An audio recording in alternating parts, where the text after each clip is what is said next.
What we're going to take a look at today is how to autofill or create text in the title block on an Inventor IDW or DWG. So at the moment over here, you can see that it has kind of auto-populated some stuff. So, we've got design by has been filled in, the data is automatically filled in, and the sheet numbers also automatically being filled in. If I go and create a new sheet, okay, so on sheet 2, if I take a look down over here, it says sheet 2 of 2. Double click on sheet 1, you'll see there's sheet 1 of 2. So it is updating in real time as we are working in here. So what information can be included in the title block down here? So under your drawing resources, under your sheet 1, you'll see there that we've got the ISO title block and our field text. So if I right click and edit field text, you'll see there that I'm able to go and see what text is going to be populated. So we've got sheet number, number of sheets, revision number, creation dates, engineer approved by and date, checked by, author, company, part number, and title. Now, where does it get these values from?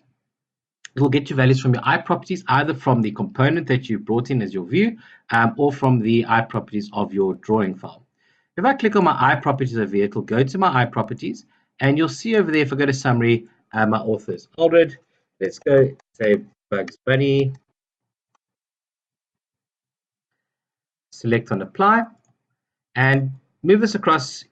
You'll see there that it has now been updated to Bugs Bunny over there. So that design by is being taken from the iProperties from your sheet over there. Summary, Bugs Bunny. Now, going to project, I think we had engineer, and engineer approved by, sorry, status, engineer approved by, let's go duck. And you'll see there it gets populated in over here. So how do we go and insert that information over there? How do we edit this title block to get our own information or our own values in there?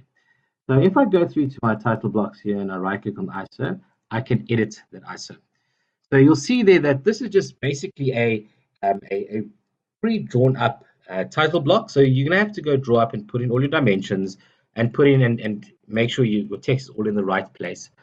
So at the moment over here, I've got company. So let's go double click on that and it'll bring up the edit text command over here. So at the moment, what we'll see is that we are drawing properties from our drawing, and that property is the company property. If I click on the drop down over here, you'll see there I can also draw properties from the model, my drawing properties, sheet properties, prompted entry, piping style, physical properties from the model, or sheet metal properties.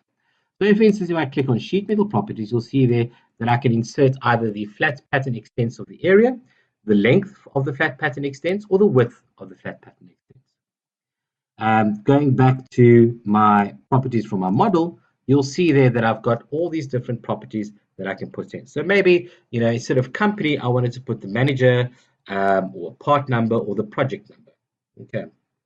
So if I put part number, to insert it now, it doesn't automatically put it in. I just click on this little add text parameter box over here, button over here, icon, and there you go. Now you'll know that this is a parameter or a value that will change if you go edit it somewhere else because of the brackets that you've got over there. So if I just delete the company, it's got part number, select OK, and now you'll see it reflects part number.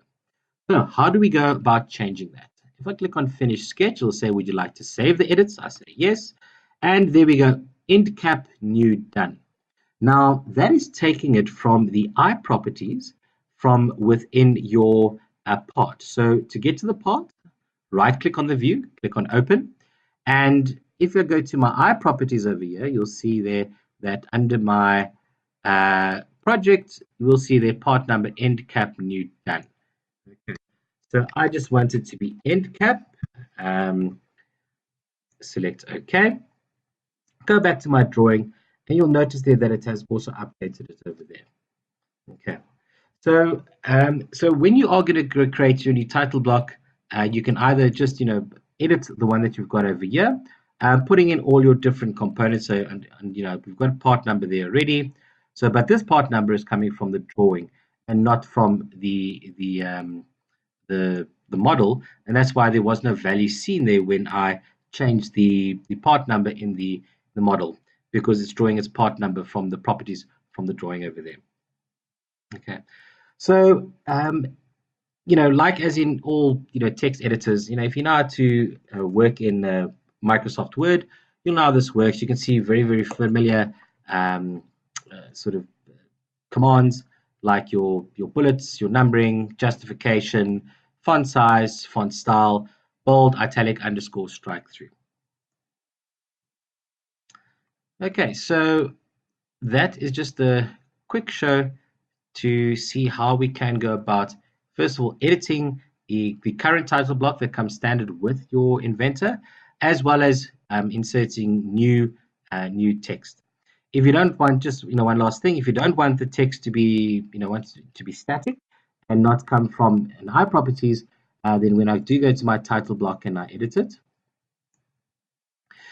you'll see there that I can just maybe delete that, go to my text, select where I want my text to be, and then type in, this is going to be permanent.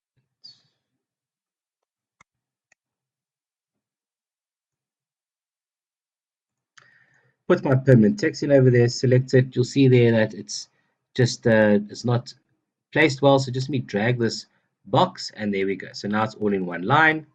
I can go drag it to where I want to, position it, and there we go. So when I finish, save my edits, and this is going to be permanent. That'll stay there.